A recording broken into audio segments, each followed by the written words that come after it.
Paramashivoham Om Nityananda Paramashivoham Om Nityananda Paramashivoham Om Nityananda Paramashivoham Om Nityananda Paramashivoham Om Nityananda Paramashivoham Om Nityananda Paramashivoham Om Nityananda Paramashivoham Om Nityananda Paramashivoham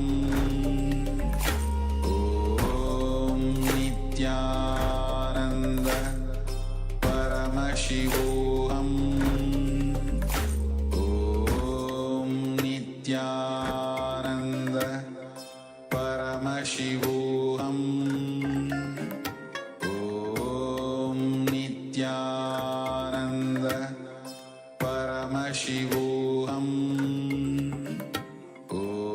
Om Nityananda Paramashivoham Om Nityananda Paramashivoham Om Nityananda Paramashivoham Om Nityananda Paramashivoham Om Nityananda Paramashivoham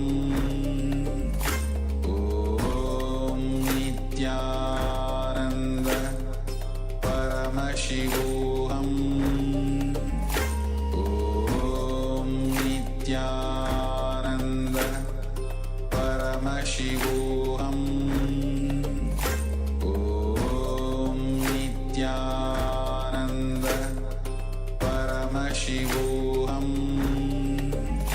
Om Nityananda Paramashivoham.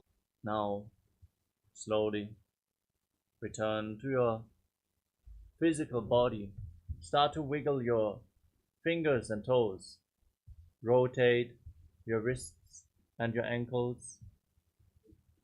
Move your arms and legs. Pull your knees in towards your body and rock your body from side to side. Slowly return to a comfortable seated position.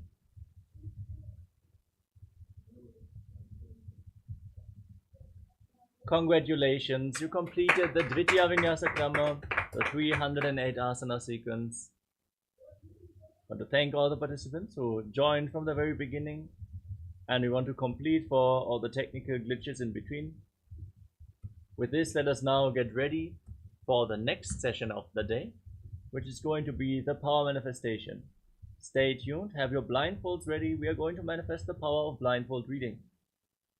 For now, let us conclude today's Dvitiya Vinyasa Krama sequence and hope to see you all again tomorrow for another round of Nityananda Yoga. Sit straight with your head, neck and spine in a straight line. Join your hands in Namaskara Mudra in front of the heart center. Close your eyes, take a deep breath. Visualize Swamiji in your inner space. From a space of deep gratitude, let us chant the Purna Mantra.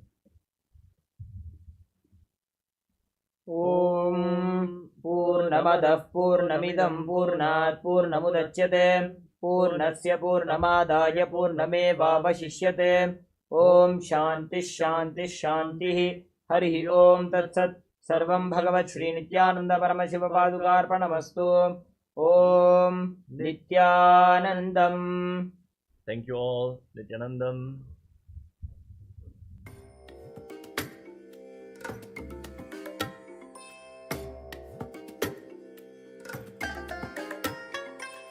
I bless you all. Let you all open all your three eyes and manifest the powers of Mahasadashiva. Om Nityananda Paramashivoham. Om Nityananda Paramashivoham. Om Nityananda.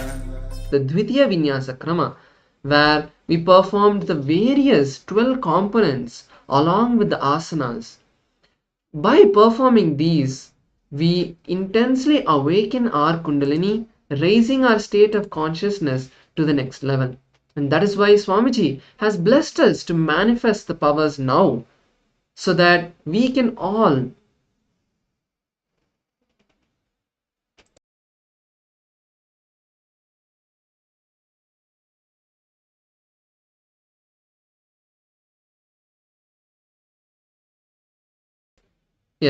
so that we can all experience Paramashiva in each one of us. So let us now enter this beautiful power manifestation session by chanting the Shastra Pramana, the scriptural reference, which authenticates this power and gives us the reference from the direct words of Paramashiva himself, where in the scriptures Paramashiva himself reveals about the signs of manifesting this power.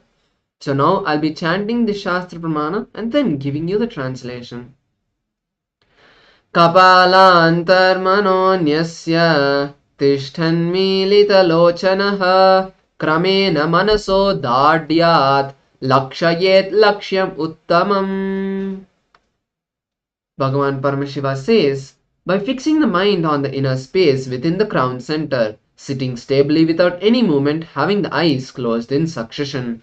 By that stability of the mind and inner space, through the power of third eye, one directly sees the ultimate goal, Lakshyam, having the vision beyond the sight that reveals any place or object, attaining the space of oneness with the source, Paramashiva. So, with this beautiful translation, we now receive the blessings of Paramashiva and the technique to manifest this power. So, we are going to be manifesting this power with a very simple technique. So, it starts with first closing our eyes and visualizing Swamiji in our inner space. That is the first step to manifest any power, bringing the visualization of Paramashiva, of Swamiji into your inner space. Once you do that, then start to chant the Mahavakya to enter into that space of oneness with Paramashiva, with oneness with Swamiji, and then you will start seeing the visuals, whatever is being projected to you.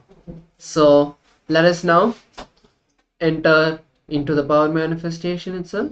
I request all the participants to please close your eyes, and all the participants sitting with us on Zoom, I request you to please turn on your cameras so that I can see, and it brings an intense space of Shakti Pada, which is the quantum entanglement.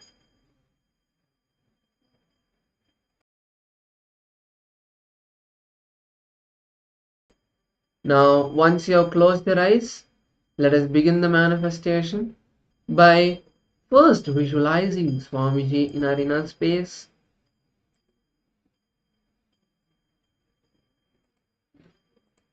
And then let us start chanting the Mahavakya. Om Nityananda Paramashivoham. Today, once again, we are all going to be seeing numbers. So, let us now begin with the first round.